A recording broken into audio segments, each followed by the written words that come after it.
शुद्ध स्फटिक संकाशं त्रिनेत्रं पंचवक्रं गंगाधर दशभुजं सर्वाभरणभूषितं नीलग्रीवं शशाङ्काङ्गं नागयज्ञपवित्रिमः व्याघ्रचर्मं उत्तरीचं वरण्यमभयं प्रदा कमण्डलुक्षं श्रुताभ्यां मणितोषपाणिनमः ज्वलन्तपिङ्गला जटाजुटं मुद्यातं करिणीमः अमृतेन जुतं दुष्टं उमा देहार्धधारिणीं दिव्यसिंहासनासीनं दिव्यभोगसमन्वितं दिगदेवतां समयुक्तं सुरासुर नमस्कृत्यमः नित्यसततं शुद्धं ध्रुवमक्षरम् अव्ययमं सर्वव्यापिनीमीशनं रुद्रवैमं विश्वरूपिणीमः एवं धर्तादिजं समेतं तेजपूजन्यमारयते।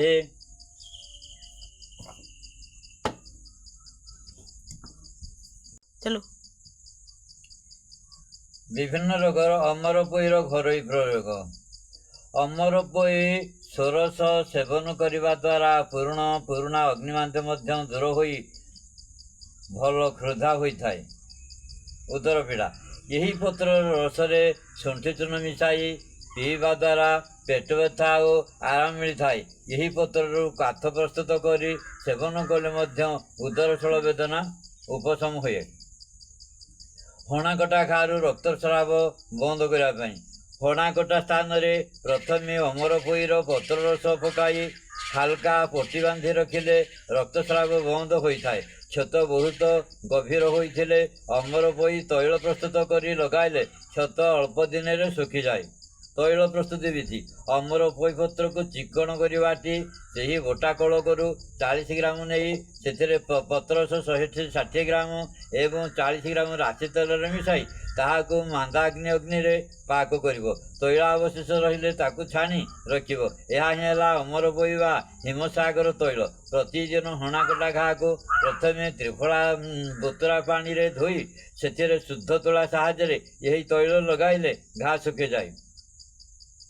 माड़ आघात लगी कौन स्थान फुली वेदना होते यही स्थिति अमरपोई पत्र को उष्म कर पीड़ित अंगरे पकाई पट्टी बांधि रखिले फुला दर्द खूब शीघ्र शांत हो जाए। कौन क्षेत्र तुरंत रक्तस्राव बंद करने अमरपोई रस क्षत स्थान लगाइबा सहित एक पत्र रस 20-30 मिलीग्राम सेवन कले रक्तस्राव तुरंत उपशम हुए। यही रस घी किंबा मिश्रचूर्ण मिसाई सेवन कले शीघ्र सुफल मिलता है। पत्र को छेची क्षत स्थान में बांधिले रक्तस्राव बंद हुए।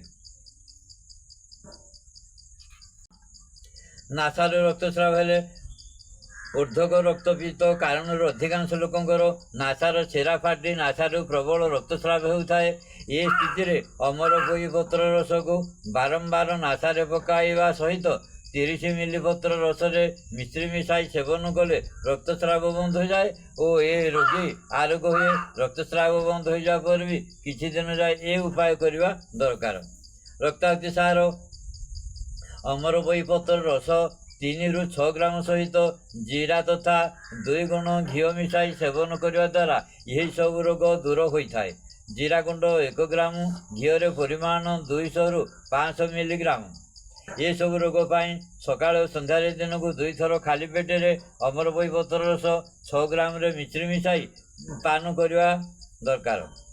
रक्तचाप अमरपोई पत्र गचर जो चेर भूमि उपर थाए ताकू संग्रह कर सत्व बाहर कर सकाल संध्यार सेवन कले रक्तचाप रक्त कर्कट भली रोग उपशम होता है। कर्णपीड़ा कर्णमोता पत्र रस को सामान्य उषम कर कान पकातु। नेत्रपीड़ा अमरपोई रस आखिरे चतुर्पार्श्व लेपन करने द्वारा नेत्रपीड़ा दूर होता है। पुरुष मानकर मूत्र संबंधी रोग किसी अमरपोई पोचांग नहीं क्वाथ विधि क्वाथ संपूर्ण प्रस्तुत करंतु। यही क्वाथरे महू मिसाई सेवन करंतु। यही पत्ररस प्रमेह तृषा मृता अवरोधन लाभकारी अटे। महिला मानकर जोनिस्राव यही रोगर 7 दिन रु 15 दिन अमरपोई क्वाथरे 1 चामच लेखाएं महू मिसाई सकाଳେ ସନ୍ଧ୍ୟାରେ ଖାଲି ପେଟରେ ସେବନ କରିବା ଦ୍ୱାରା ପତରସ ଅଧ କପ୍ ସହିତ 1 ରୁ 2 ଚାମଚ ମହୁ ମିଶାଇ ପ୍ରତିଦିନ ଥରେ ଖାଲି ପେଟରେ ସେବନ କରନ୍ତୁ। ଉଦରଶୂଳ, ପୁରୁଣା କାଶ, ଶ୍ୱାସ, ଅପସ୍ମାର ଏହାକୁ ରୋଗରେ ମାତ୍ରା ଅନୁସାରେ ଚୂନ ବା କ୍ୱାଥ ସେବନ କଲେ ଉପକାର ମିଳିଥାଏ।